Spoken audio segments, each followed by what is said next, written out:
Assalamualaikum warahmatullahi wabarakatuh. Alhamdulillah rabbil alamin, wassalatu wassalamu ala asyrafil anbiya wal mursalin sayyidina Muhammadin wa ala alihi wa sahbihi ajma'in, amma ba'd.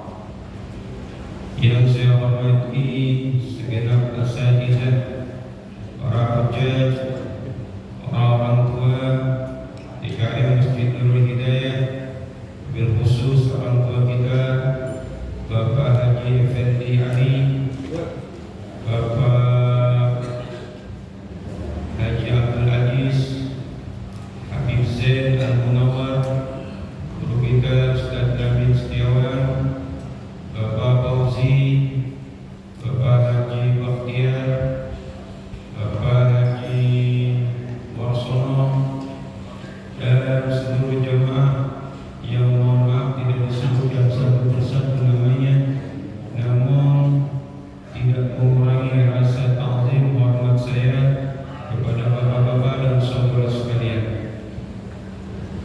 Puji syukur kita panjatkan kehadirat Allah Subhanahu wa taala yang banyak memberikan kita nikmat iman, nikmat Islam, nikmat sehat wal afiyah, nikmat taufik wal hidayah, nikmat panjang umur, yang karena dengan nikmat itu semua kita hadir di Masjid Nurul Hidayah ini dalam rangka melaksanakan kewajiban kita, yakni sholat maghrib yang kita laksanakan secara berjamaah, dilanjutkan dengan ta'lim.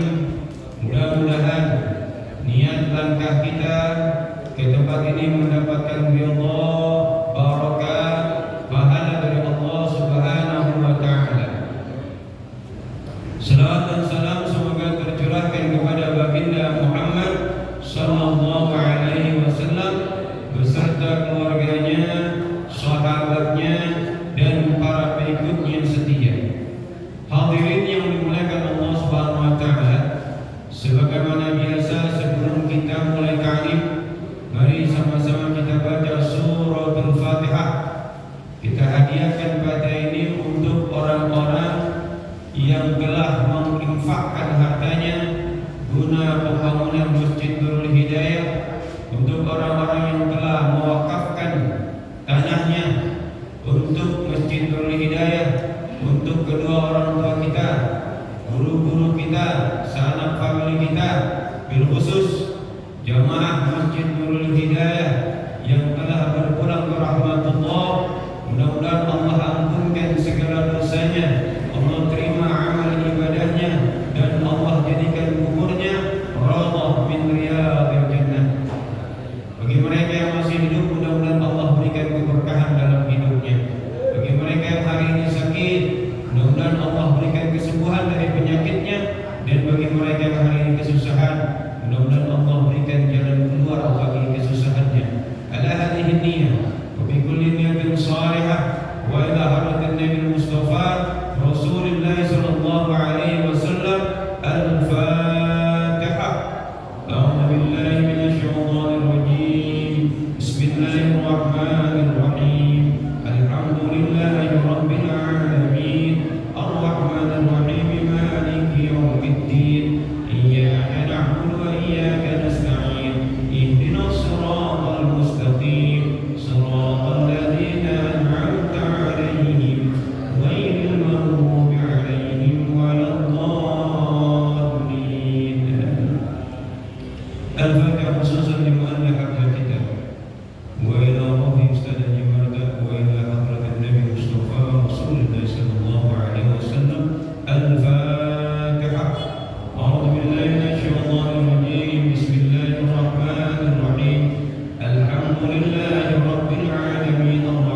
insaful faqiril ba'isi min nafsika ay ij'al nafsaka khadiman lil muhtaji alladhi asabahu bu'sun aw syaddatun ila akhirih wallahu ta'ala a'lam bissawab.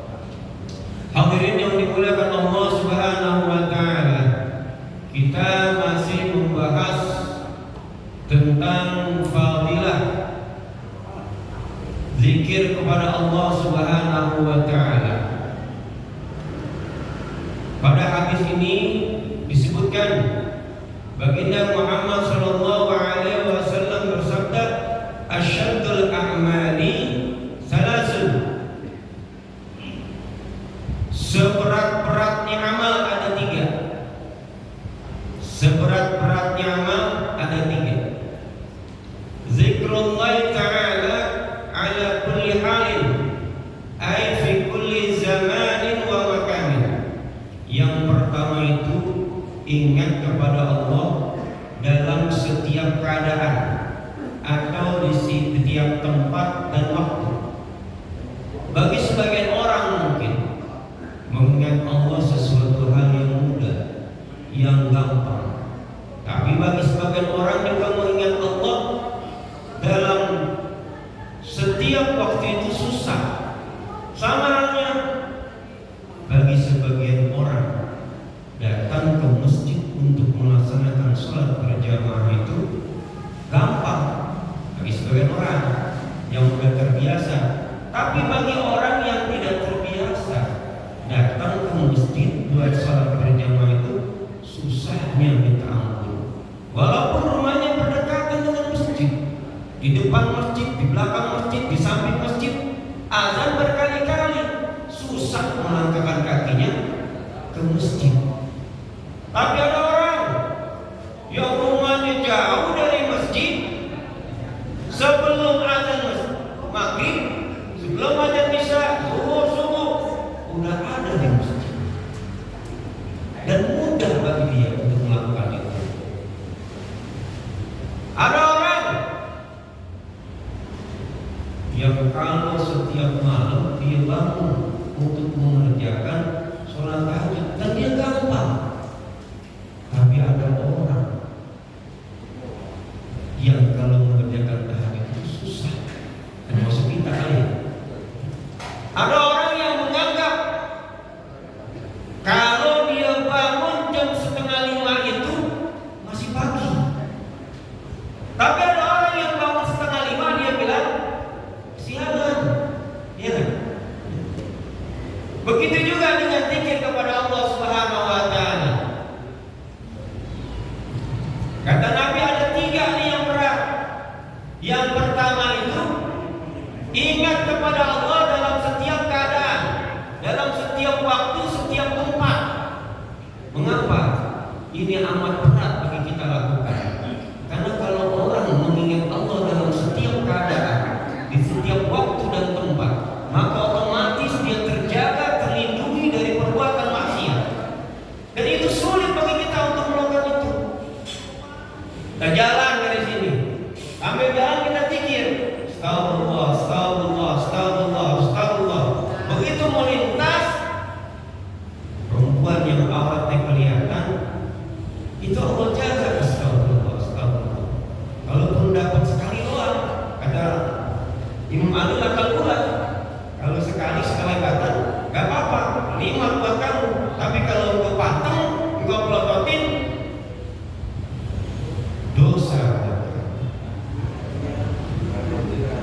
Nah, kan ya, alhamdulillah. Zikir apa aja bebas gitu kan. Astagfirullah, alhamdulillah, subhanallah gitu ya. Begitu dia zikir astagfirullah, astagfirullah, astagfirullah, begitu kalian alhamdulillah, alhamdulillah. Dan itu susah mengingat Allah dalam setiap waktu dan tempat.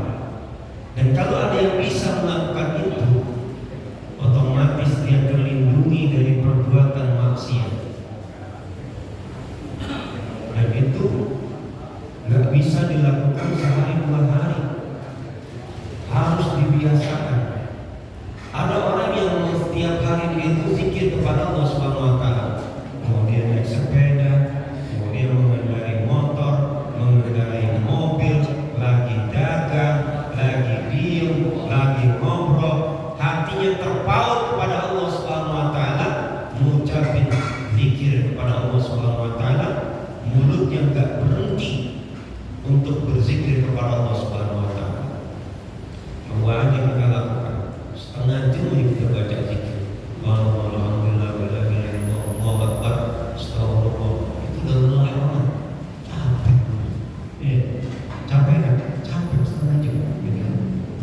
Tapi bagi orang yang terbiasa, yang tidak terbiasa, itu bacaan itu mah gampang aja. Mau setengah jam, mau 2 jam, dilakukan itu.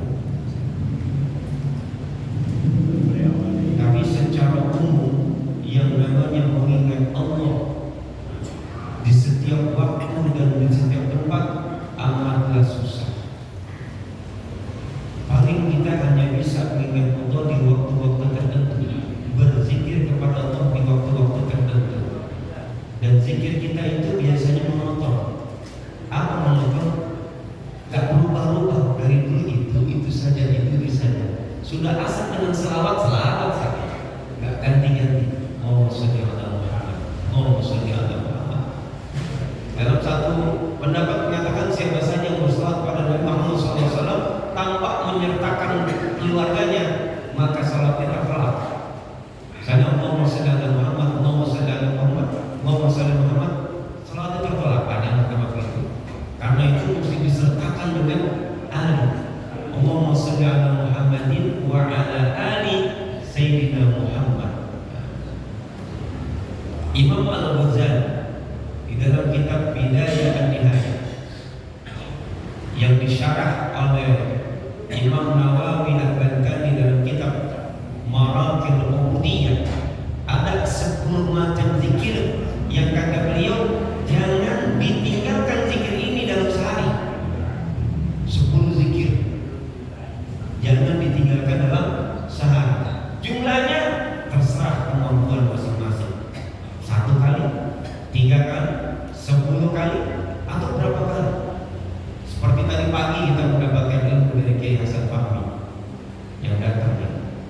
Siapa saja yang membiasakan diri membaca Qul huwallahu ahad, ya, Qul huwallahu ahad, Allahu somad setiap hari, terutama ba'da salat subuh, setelah salat subuh, dia akan terhindar. Bahkan diceritakan tadi, yakin banyak yang akan datang ya kan? Ada satu kisah diceritakan tadi di Subuh itu. Kalau orang meninggal kira-kira jaraknya sekitar 470 km, meninggal dunia, kemudian diperlihatkan malaikat pada Nabi Muhammad, ya Muhammad, ada umatku yang meninggal dunia, engkau tidak mensolatkan tidak? Kalau engkau mau mensolatkan, aku lipat bumi ini, dilipat ke bumi. Ini dekat, ya. Orangnya udah ada di hadapan itu. Malaikat melipat mah gampang aja. Bumi ditarik dan balik aja bisa.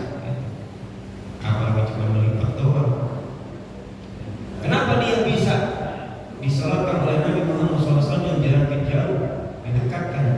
Ternyata orang ini tak pernah berhenti mengucapkan atau membaca zikir Qul huwallahu ahad, Allahu somad, lam yalid wa lam yulad wa lam yakul lahu kufuwan ahad.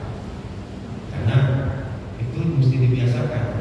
Pada waktu-waktu yang lalu saya sudah sampaikan, siapa saja yang tidak terbiasa membaca Al-Quran, biasakan membaca Qul huwallahu ahad sebanyak 250 kali menurut Syekh Abdul Qadir Al-Jilani, dan jangan meninggalkan bismillah. Jadi bismillahirrahmanirrahim, Qul huwallahu ahad, Allahu somad, lam yalid wa lam yulad wa lam yakul lahu kufuwan ahad. Bismillahirrahmanirrahim, Qul huwallahu. Sehari itu sebanyak 250 kali, dan itu sudah memenuhi kewajibannya membaca Al-Quran. Kalau dia melakukan itu, maka dia telah membaca Al-Quran sebanyak 1250, karena bismillah itu termasuk ayat Al-Quran. Kalau kita biasakan membaca wiridan Imam Al-Ghazali, maka kita bisa menjadi abid, ahli ibadah yang setiap hari itu ingat kepada Allah Subhanahu wa Ta'ala. Apa saja yang dibaca? Tadinya saya mau fotokopi nih, sempat nulisnya juga. Yang cuma nulisnya di komputer. Kalau pakai ginian, tulisan saya hanya bisa dibaca saya doang. Yang pertama bacaannya La ilaha illallah wahdahu la syarika lahul mulku wa lahul hamdu yuhyi wa yumiit wa huwa hayyun la yamut biyadil khair wa huwa ala kulli syai'in qadir. Nah, ini bisa dibaca sebantar-bantarnya orang baca sedikit-dikit dibaca 3 kali karena banyak nih wiridnya, ada 10 jenis wiridan. Kalau seandainya nggak sanggup misalnya, cukup baca yang namanya ratib, baik ratibul hadat maupun ratibul atau setiap hari. Itu udah masuk dalam lingkungan itu zikirnya macam-macam, nggak beda Al-Quran lebih banyak lah. Itu. Kalau pakai zikir Imam Al-Ghazali boleh juga. Ya.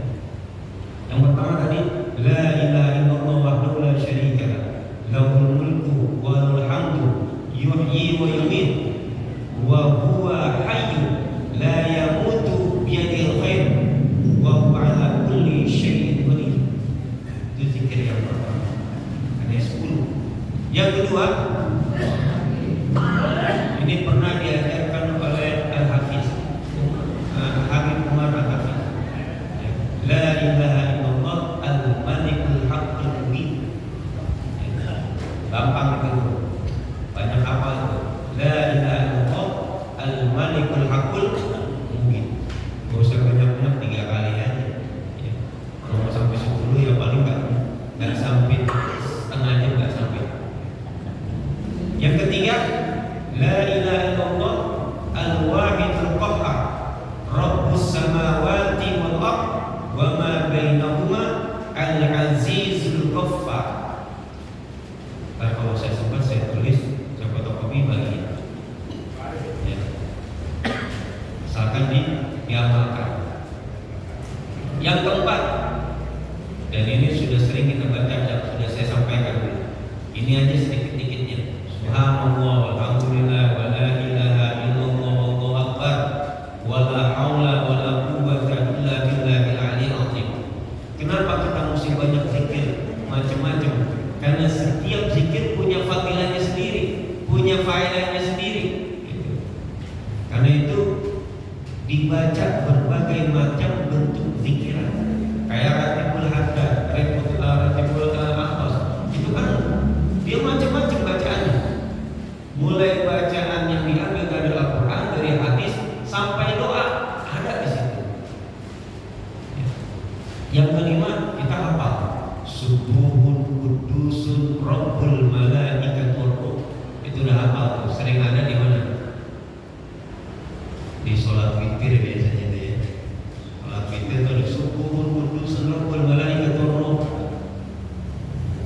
Dan ini bisa dibaca misalnya Sami'allahu liman hamidah Rabbana wa lakal hamd subuhun qudusun rabbul malaikatur ruh. Ada yang baca begitu ya, ada yang baca begitu. Tapi kalau kita baca Sami'allahu liman hamidah Rabbana lakal hamdu milkus samawati wa milkul ardi wa milku ma syi'ta min syai'in ba'd. Ada juga Rabbana lakal hamdu mil as-samawati wa mil al-ardi wa mil ma syi'ta min syai'in ba'd. Ada juga Rabbana wa lakal hamd hamdan katsiran thayyiban mubarakan fi.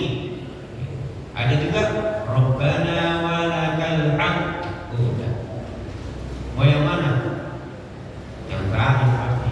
Kenapa? Kalau pendek ya iya. Kita begitu ngamalin yang gampang, ya kan? Ngamalin yang gampang, nggak usah menyusahkan. Gitu. Apalagi lagi sholat jamaah, ya sholat jamaah Rabbana wa lakal hamd, ya maaf paling senang. Benar kan? Iya, daripada Rabbana lakal hamd milkus samawati wa milkul ardi wa milku ma syi'ta min syai'in ba'd. Ya jemaah ini kalau lama banget bacanya. Ya tidak ada lama banget, nggak ada jangan begitu. Ya. Ada yang bilang imamnya cepat banget, macam-macam imamnya. Ada yang turun cepat, ada yang nggak turun cepat, ada yang turun kilat, ada yang turun kilat. Gitu. Macam-macam model orang. Begitu ada imam maju, nah yang paling depan imam yang kenapa kilat itu benar nih. Gitu. Apa tahajud cepat gitu kan? Surah Al-Mu'min, ada nggak teman? Ya orang baca pakai HP, Cina apa cepat, ada juga macam-macam. Yang keenam, ini kita sering baca di waktu sebelum subuh. Subhanallah bihamdihi subhanallahil azim. Itu sering kita baca. Kemudian yang ketujuh, astaghfirullahaladzim alladzi la ilaha illa huwal hayyul qayyum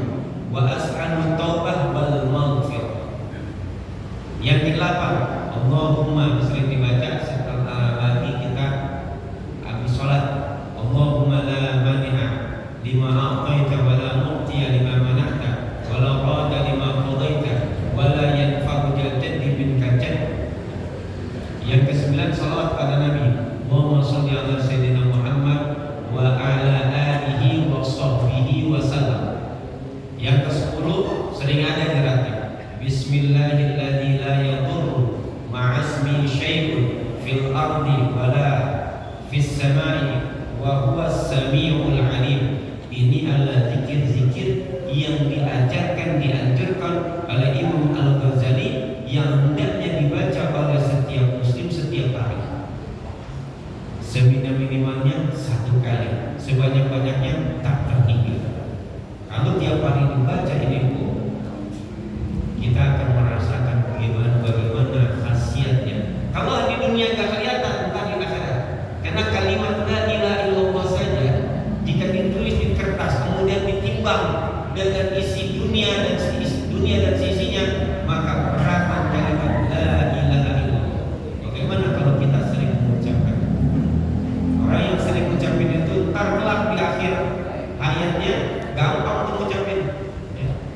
Kenapa? Udah terbiasa la ilaha illallah, la ilaha illallah, la ilaha illallah. Orang yang jarang mengucapkan itu susah mengucapkan. Kenapa susah? Karena mulutnya mau kaku. Pernah suatu ketika ada orang menikah. Orangnya jarang sholat. Kalau bilang jarang masih cepat sholat ya. Ini sholatnya seminggu sekali. Itu pun dilengkap-lengkap. Orang ini pintar juga. Kalau 3 kali sudah sholat Jumat kafir.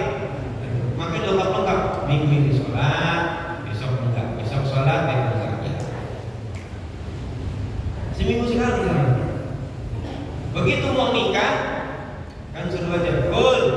Habis baca ini apa namanya? Khutbah nikah kan? Suruh baca syahadat. Gimana? Syahadat itu orang Islam. Iya baca. Kagak bisa Gak bisa. Karena gak bisa sholat gitu. Baca asyhadu an la ilaha illallah wa asyhadu anna muhammadar rasul. Itu lagi hidup. Gak bisa mengucapkan syahadat. Gimana kalau mau mati? Sampai diajarin sama penghulunya asyhadu an la ilaha illallah. Asyhadu ya Allah, luar biasa. Orang muslim sampai susah mengucapkan syahadat. Oke, sekarang ini terkadang orang menikah pengantin ataupun walinya itu baca syahadatnya bareng-bareng. Setelah khutbah nikah langsung asyhadu an la, ada yang baca ada yang kagak, komen gitu kan. Nah, enaknya apa namanya? Itu penghulu suruh baca. Wali baca syahadat dulu. Terus kemudian yang mau nikah baca syahadat dulu. Kalau dia jarang sholat, jarang baca syahadat, susah mengucapkan. Susah banget. Kalau udah terbiasa mah gampang gitu. Baik mama gampang ngomong udah hafal itu syahadat ya. Tinggal dari bukunya aja. Nah ini 10 insya Allah nanti saya tulisin fotokopiin dibaca dulu. Gak usah dihafalin, dibaca lama-kelamaan apa gitu. Ya Ustaz Amin dulu juga apa aja roti dibaca. Sekarang apa enggak lagi gitu. Iya, dulu awalnya baca, gak mungkin dia langsung hafal. Bisa itu. Iya baca dulu karena udah sering dibaca apa. Gak dihafalin kayak Al-Fatihah sampai hari ini. Siapa yang gak hafal? Susah ngilangin Al-Fatihah itu susah. Kenapa? Sering kita baca. Sehari minimal 17 kali kita baca. Belum sholat sunatnya, belum tadi kita mulai baca 2 kali. Susah ngilangin. Kenapa? Sering dibaca. Nah kalau kita sudah melakukan ini, melakukan baca zikir-zikir itu, maka insya Allah sehari akan dilindungi oleh Allah Subhanahu wa Ta'ala dari godaan iblis. Karena yang namanya iblis ini, syaitan ini luar biasa goda kita, luar biasa goda kita. Mulai kita dari bangun tidur sampai kita tidur itu digoda lagi sama syaitan. Penangkalnya apa? Zikir. Bahkan ada orang yang sudah mendapat gelar al-abid. Al-abid itu ahli ibadah, di mana dia ini kalau siang dia puasa, kalau malam dia habiskan waktunya buat ibadah.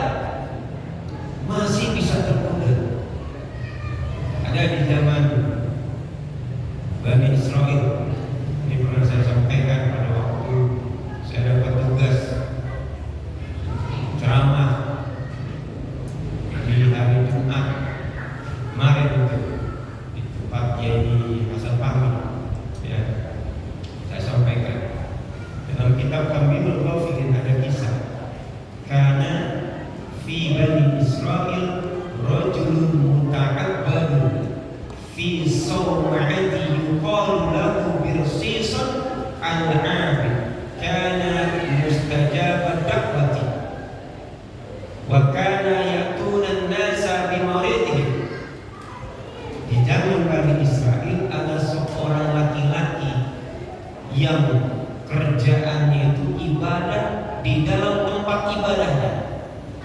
Namanya Bilqis, digelari Al-Abid. Al-Abid itu artinya orang yang rajin ibadah, yang gak pernah kenal dengan dunia luar. Tugasnya apa? Pokoknya ibadah aja. Tapi beda dengan alim ya.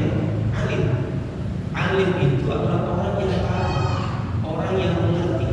Kalau mengajar itu guru, alim namanya. Kalau ibadah aja pokoknya. Mau tahu ilmunya mau kagak nanti ibadah tuh. Ya. Maka derajat orang alim itu beda dengan derajat al-alim. Lebih tinggi derajat al-alim. Bandingannya 1000 orang abid bandingannya dengan 1 orang alim. Goda 1 orang alim lebih susah daripada menggoda 1000 orang abid. Karena orang ini si Bilqis al-abid, ahli ibadah, dekat dengan Allah Subhanahu wa taala, karena mustajab da'wati. Doa-doanya selalu dikabulin dan enggak pakai nunggu. Kalau kita kan nunggu ya Allah, sembuhkan penyakitku, sembuhkan penyakit anakku, sembuhkan penyakit tetanggaku. Itu proses dan terkadang enggak kabul ya. Tapi orang ini begitu dia angkat tangan minta kepada Allah, orang datang sama dia minta disembuhkan, angkat tangan, hari itu dia sembuh. Makanya kan disebutkan kana mustajab da'wati. Orang ini doanya mustajab. Wa kana an-nasu ya'tuna bi maridihim. Berbondong-bondong manusia minta obat, minta disembuhkan sama dia. Kalau orang macam ini ada di sini, ada di Kebagusan, ya, Rumah Sakit Fatmawati, Rumah Sakit Zahira, Aulia, Sipro Malisi, tutup.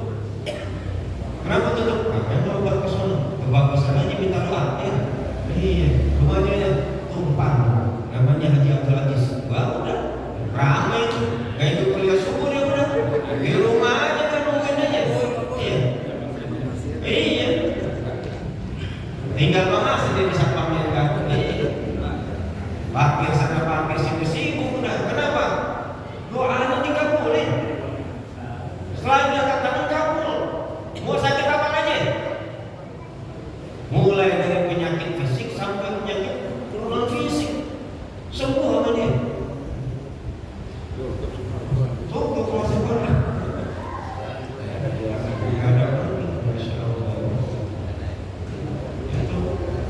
Apalagi orang-orang partai saya orang sedang udah minta doa.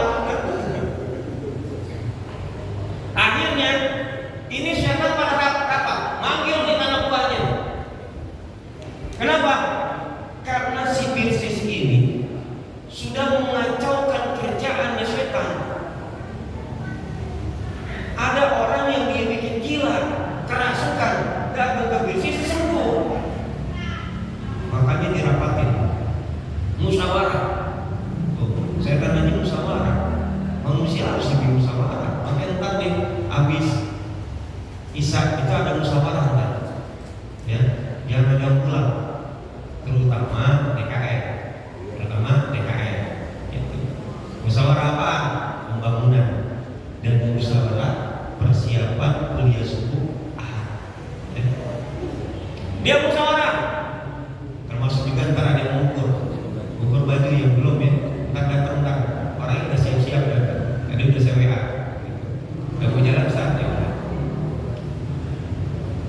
Kemudian rapat, kata iblis, siapa yang bisa mengajak orang ini masuk ke golongan kita, karena orang ini benar-benar sudah meresahkan kita. Semua tipu daya kita terumpat sama dia. Bahkan orang yang sudah kita tipu sama dia jadi selamat. Datanglah seorang jin bernama Ifrit. Saya aja ini tingkatannya jenderal kalian, tapi masih bintang 1 ya, masih bintang 1. Kenapa bintang 1? Karena abid golongannya beda. Iblis itu punya anak 9 ya, punya anak 9. sin, ya nggak? Zan, ada khinzir, ada zalambur, ada balham, ada tabar, macam-macam ada. Ada satu anak iblis itu namanya Abyad. Tugasnya dia adalah menggoda, mengajak para anbiya wal mursalin dan auliya, orang-orang soleh, para alim, para abid untuk masuk ke dalam jebakannya. Ini si Ibrit ini anak buahnya Abyad. Tugasnya apa? Godain orang-orang yang ahli ibadah, yang ilmunya tinggi. Saya ajak, kalau saya nggak berhasil, kalian jangan menghormati saya. Tuh, luar biasa.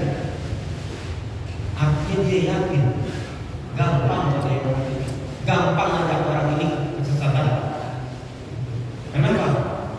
Tahapannya, kalau saya nggak berhasil, jangan menghormati saya lagi. Kalau bahasa manusia, kalau nggak berhasil, jangan kasih gaji. Kira-kira kata iblis, oke kalau gitu. Sampai yang saya tugaskan untuk mengajak dan merekrut si Birsis dari golongan kita. Sudah disetujui, bikin SK, ya, stempel, dapat surat tugas khusus budaya Birsis. Karena ada pengalaman yang namanya abid, ahli ibadah, kalau disodorin tahta jabatan jadi presiden kagak mau. Ngapain? Kenapa? Udah enak dekat dengan Allah. Kalau ditawari dia dengan harta juga kagak. Tak demen. Kenapa? Aku dekat sama Allah. Semuanya terjamin. Orang dia dah diem aja, orang pada dapat. Berarti taruh celengan jangan banyak. Makanya dia pinter nih. Niat Birsis belum pernah melihat perempuan, makanya cara godainnya kasih perempuan. Akhirnya apa? Dia cari nih di mana ada anak perempuan yang cakep.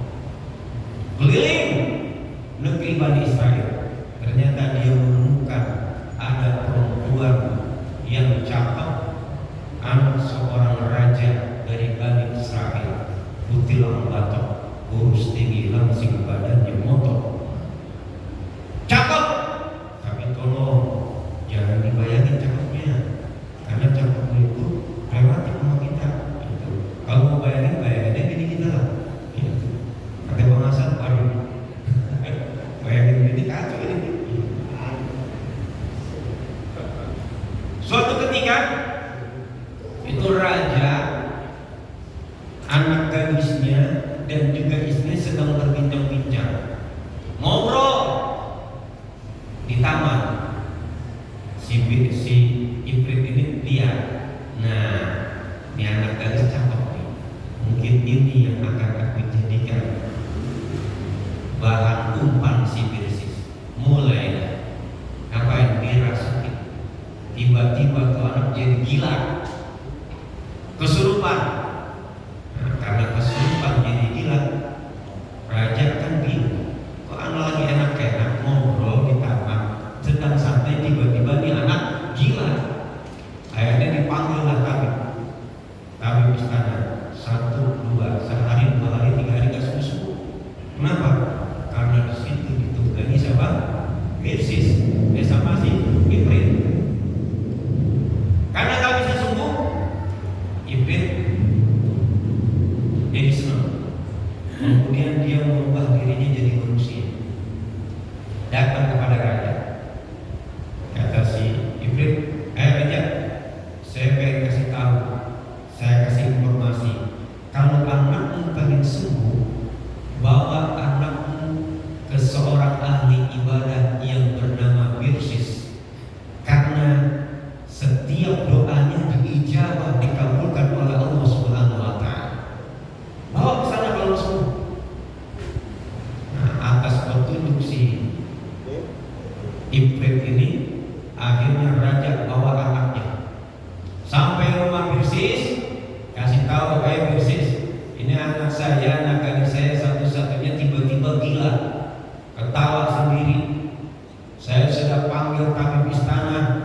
satu, dua, tiga, banyak orang berhari-hari, ini gak sembuh, tolong sembuhkan.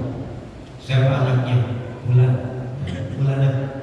Udah masuk ke tempat ibadahnya, langsung doa. Begitu doa, sembuh aja udah.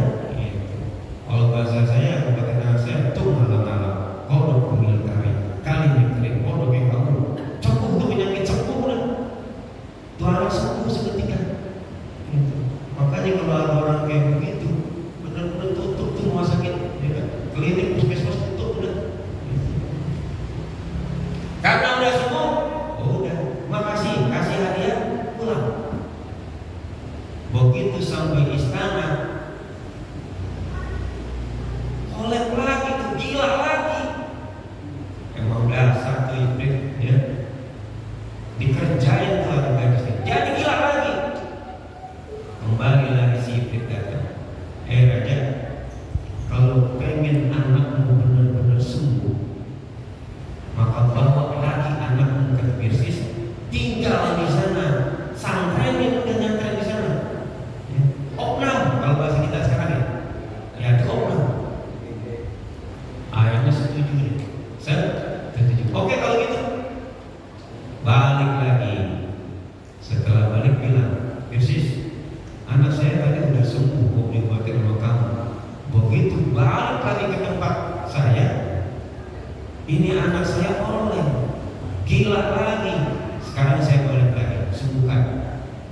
Dan saya harap anak saya boleh tinggal di sini, biar benar-benar sembuh. Kata besok, jangan tinggal di sini. Saya nggak terima pulang. Karena pengobatan saya sekali datang sembuh udah. Karena didesak. Akhirnya si bisnis terima. Oke deh kalau gitu, nggak apa-apa. Anak kamu tinggal di sini. Nah, si bisnis ini kan tinggal sendirian. Ditinggalin anak perempuan. Nah, cakep lagi. Coba kalau Bang Hasan itu nggak pakai nolak, gitu. Nggak pakai kata nggak usah. Oh, malah sekali datang dia bilang, anak bapak kalau mau sembuh jangan pulang, mesti tinggal di sini gitu rasanya. Lain memang. Setuju deh. Raja pulang. Tinggal di situ diobatin. Diobatin sembuh udah sehari. Udah sembuh. Cuma karena memang bujuk rayu si iblis untuk tinggal di situ, udah tinggal di situ. Sehari ya biasa-biasa aja, 2 hari biasa-biasa aja, 3 hari biasa-biasa aja. Hari keempat si Yesus lagi mau makan, diajaklah ikut makan. Siapa diajak ikut makan?